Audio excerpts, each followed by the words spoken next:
오늘은 로마서 8장 3절 말씀을 함께 외우고 또 나누는 시간을 갖겠습니다. 제가 먼저 읽어드릴게요.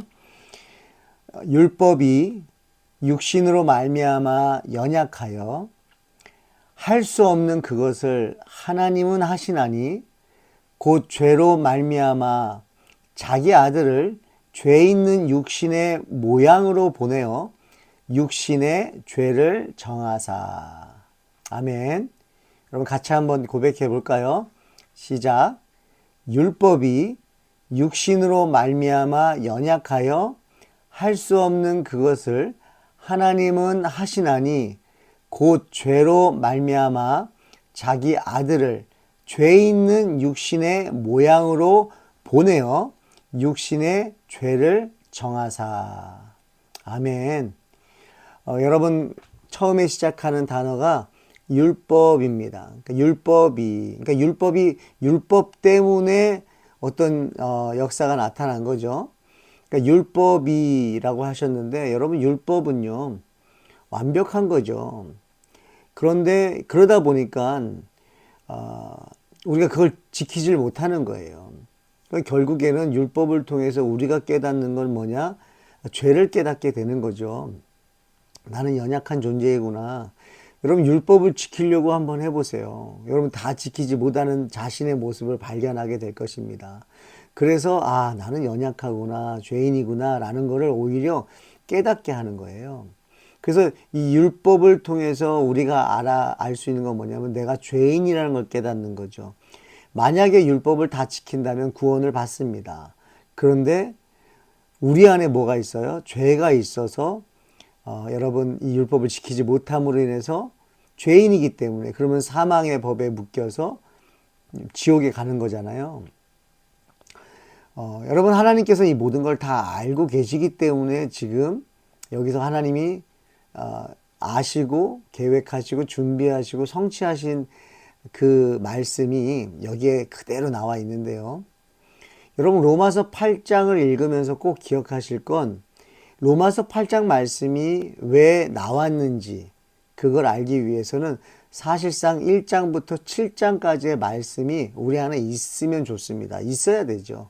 그래야 왜 율법이 육신으로 말미암아 연약하여 라는 이런 말이 나올까를 깨닫게 되거든요. 여러분 율법을 우리가 지킬 수 있으면 좋겠는데 못 지킨다. 그것은 왜 그래요? 우리 안에 죄가 있기 때문이다 라고 로마서 7장에서는 말씀하고 있습니다. 7장 20절에도 내가 하는 것이 아니라 내 안에 죄가 그런다는 거예요.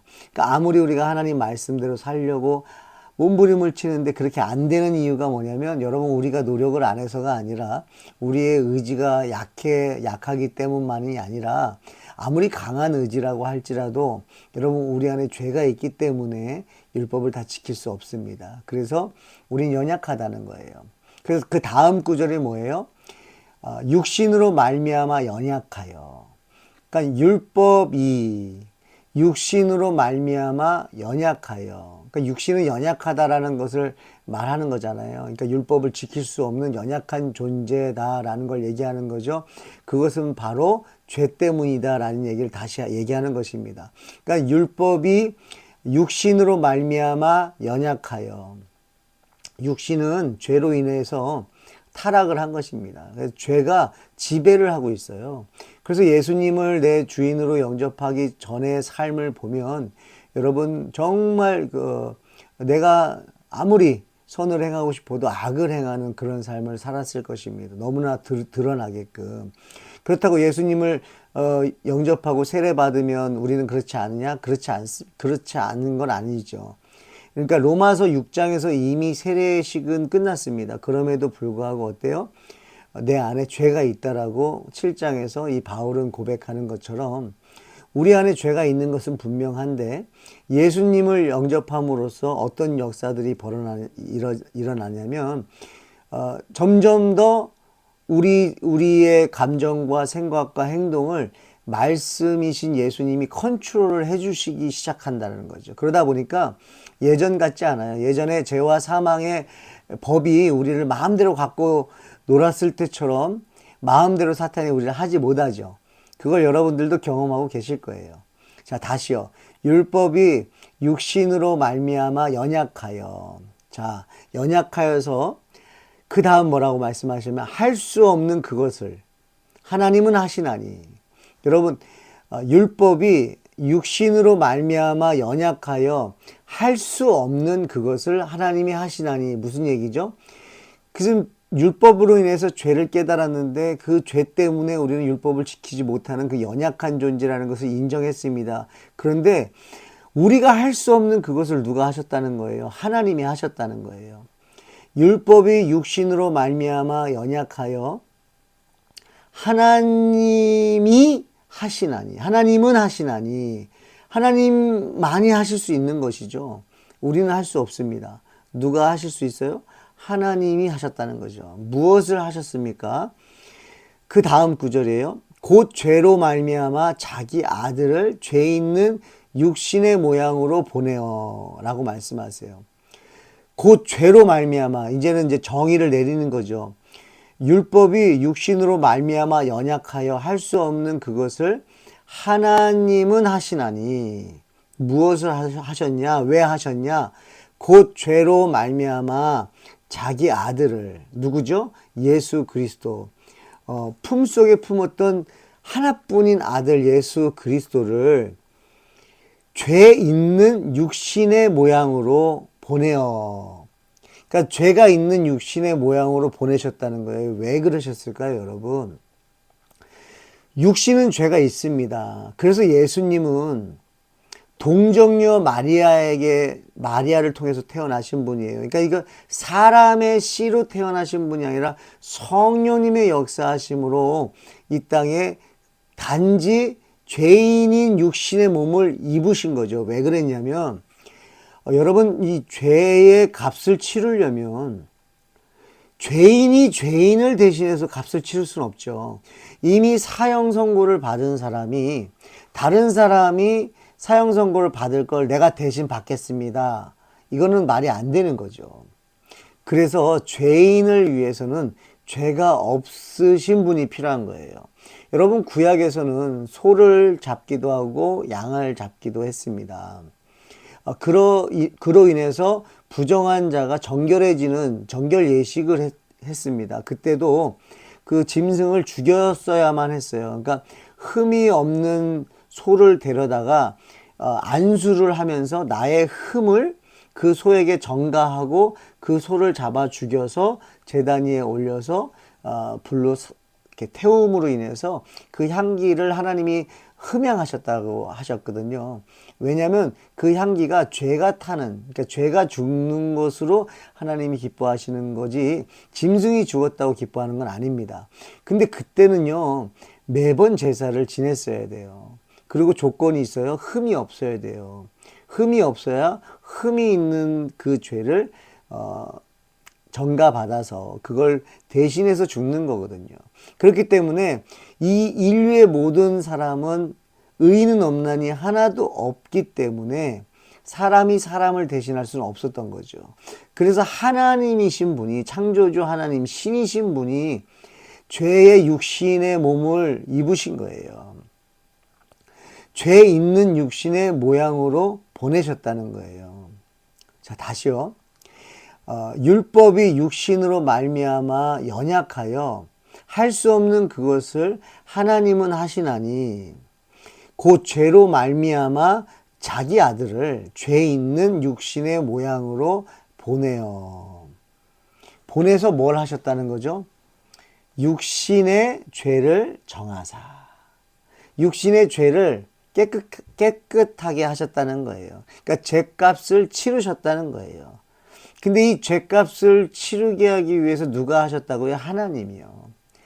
그러니까 하나님이 인간이 율법을 지킬 수 없는 연약한 존재이기에, 그러니까 율법이 육신으로 말미암아 연약하여 할 수 없는 그것을 하나님은 하시나니 곧 죄로 말미암아 자기 아들을 죄 있는 육신으로 보내어, 육신의 모양으로 보내어 육신의 죄를 정하사.